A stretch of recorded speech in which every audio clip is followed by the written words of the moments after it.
तो पहला पूजन है हाथ जोड़ के अभिवादन करो। दूसरा पूजन है आसन डाल दो। तीसरा पूजन है पानी भर के दो। चौथा पूजन है इच्छा के मुताबिक भोजन बनवा। पांचवा पूजन है जब मेहमान घर में भोजन करन जाए, गुरु घर में भोजन करन जाए, अपने हाथों से पैर धो। क्या धोए कभी पैर अपने मेहमान के तुमने? नहीं धोए। भगवान कन्हैया के बड़े प्रेमी बनते हो और मेहमान के कभी पैर नहीं धोए। भाइयों, जब पांडवों के यज्ञ में भगवान पहुंचे हैं तो मेरे कन्हैया ने कहा धर्मराज से कि हमें कुछ काम बताओ। धर्मराज कहने लगे यादव जी बैठो, सब काम हो रहो। भगवान कहने लगे कहूं कथा भागवत जब होते उपदेश तो 2-4 दिन पहले से रिश्तेदारों को क्यों बुलाया जाता? मदद के लिए बुलाते हमारा, मदद के लिए। तुमने भी रिश्तेदार बुलाए हैं मदद के लिए। तो भगवान कहने लगे जब मदद के लिए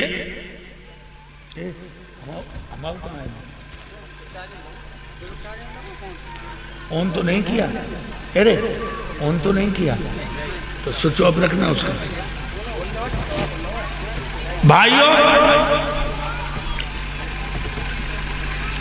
भगवान कन्हैया कहने लगे जब हमें बुलाओ है तो हमें कुछ काम बता। धर्मराज कहने लगे यादव जी सब काम चल रहा, आप तो सिर्फ बैठे रहो। भगवान बोले नहीं, हमें कुछ काम बता। तो धर्मराज कहने लगे जो कोई नहीं करतो सो तुम करन लगो, जो कोई नहीं करतो सो तुम करन लगो। मेरे कन्हैया ने देखा कि जो मेहमान आए रहे हैं उनके कोई पैर नहीं धोए रहो। धन्य द्वारका वाले उन राजाओं के पैर धोए के अपने पीले दुपट्टा से पहुंच रहे और चाचा विदुर पानी डाल रहे। देखिए कन्हैया ने देखो यहाँ कोई पत्तले ना उठाए रहो जूठी। आहा, मेरे यादव जी बारी बनी आए, झूठी पत्तले उठा रहे और तुमने कभी अपने मेहमान के पैर नहीं धोए। याद रखना लोगों, एक बात और बताऊं, हिंदू जाति का दुनिया में कोई सच्चा धर्म नहीं। धर्म धर्म चिल्लाए रहे, धर्म का जानता मर्म नहीं। उल्टे काम करने में इसको बिल्कुल आती शर्म नहीं। आधार की भागवत सुनता मगर बदलता कर्म नहीं। काम सब उल्टे कर रहे हो। कथा आधार की सुन रहे हो। ससुर तो कह रहे हो पिताजी और सासु तो माताजी और पैर छुलवाए रहो।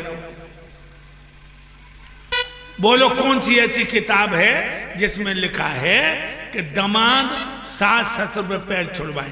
5,000 रुपया दूंगा भी। अरे तुम तो अपने मामा तक पे पैर छुलवाते हो। एक बार जिससे मां कहते हो अपने चमड़ा की जूती व मैया के पान को बनवाइयो तो वो उद्धार ना हो, और मैया को भैया तो मां मां, 2 मां जुड़ी। नरक में जाओगे। मां हाथ उठा के देखो। सुबह दुर्योधन जगता है, मैया पिता के पैर छू के मामा शकुनी के पैर छूता है। नकुल सहदेव के मामा सल्ली जब पहुंचे तो 5 पांडवा मामा सल्ली के पैरों पे गिर पड़े। लोगों,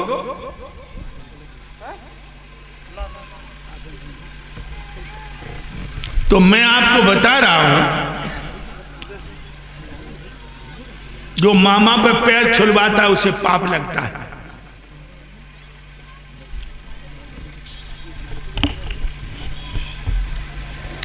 आप लोग सोच रहे हो आधार ज कहां लिखी के दमाद 5 हुए, तो जब तुम्हारी रामायण में लिखी है, सासु समीप गए दो भाई, फिरे बंद पग आशीष पाई। राम लक्ष्मण, जनक की पत्नी अपनी सास सुनैना के जब पैर छूते हैं तो सास दोनों दमादों को आशीर्वाद देती है, और तुम सास ससुर पे पैर छुलवाते हो। ध्यान रखो,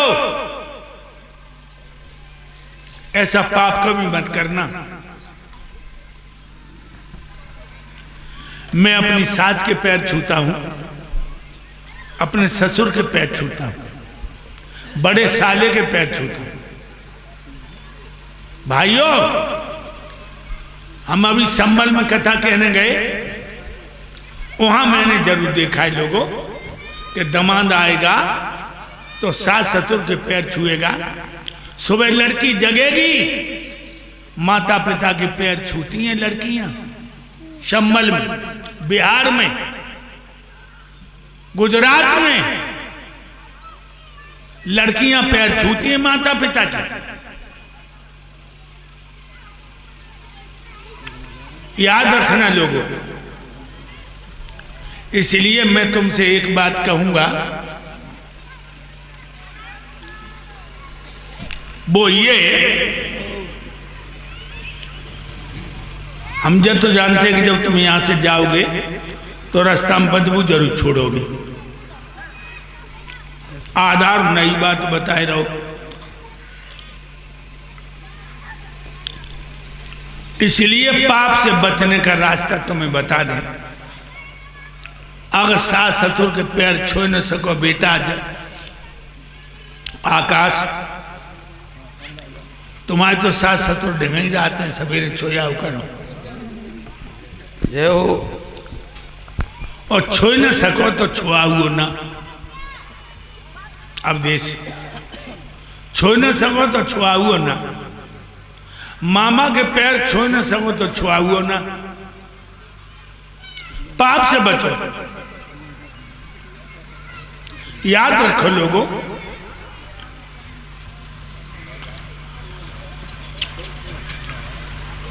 पांचवा पूजन, छठवां पूजन, जब मेहमान भोजन करने को बैठे, वहीं बैठे रहो, पंखा चलाते रहो, मक्खी ना आए। और जब मेहमान भोजन कर चुके, सातवां पूजन, जब खटिया पे आ जाए, पलंग पे, तब बड़े प्रेम से पूछो, घर में सब लोग ठीक हैं, कुशल तो है? हम देखते हैं कोई रिश्तेदार आओ, राम राम साहब, राम राम साहब, पानी भर के दो, और कान लगे घर में सब लोग ठीक हैं। रिश्तेदार कान लगो, तुम्हारी बिटिया ने सल्फाज खाई ली, पूरो घर दहाड़े मार मार के रोन लगो। रिश्तेदार भूखो आओ, भूखो ही बैठो, भाई कोई पूछे ही नहीं। ध्यान रखो, पहले कभी कुशल मत पूछना जब तक भोजन न करा दो। अरे बात तो घटना घटी आई, और तुमने आते पूछ ली कि घर में लोग ठीक हैं, और कान लगो तुम्हारी दमाद ने फांसी लगा ली। छाती कूद कूद के रोने लगे, मेहमान भूखा प्यासा बैठा है। मेहमान को कुशल तब पूछना जब भोजन करा दो। आज बामन भगवान 16 प्रकार से पूजन करने के बाद राजा बल बोले, हे दयाराम, आपने बहुत बड़ी कृपा करी है, जो मेरे दीन कुटीर को पावन बना दिया। सैले सैले के न मार के मौक तुमने गजे गजे